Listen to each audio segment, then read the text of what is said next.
Girls in 5th. Has improved this season to 52.22.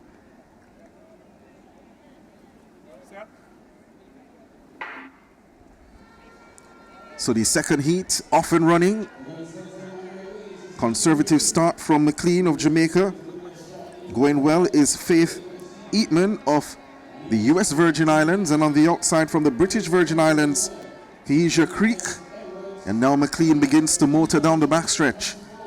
The Jamaican looking to conserve as much energy as possible as the finals come up later on this afternoon. It's McLean based on the stagger with Creek of the British Virgin Islands on the outside in lane 8 in second. This is what you call comfortable running here. The rest of the field trying to press to get forward.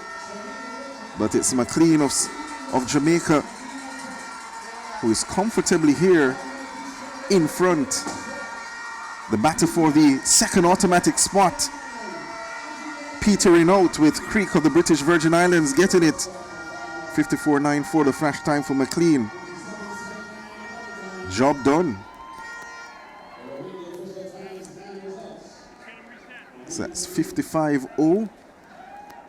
Very straightforward qualification for McLean. Finals last year out of the medals. Looking into the top 3 this evening here at the Grand James Stadium. You'll see laid down by Carifta. Ran is it 55.00?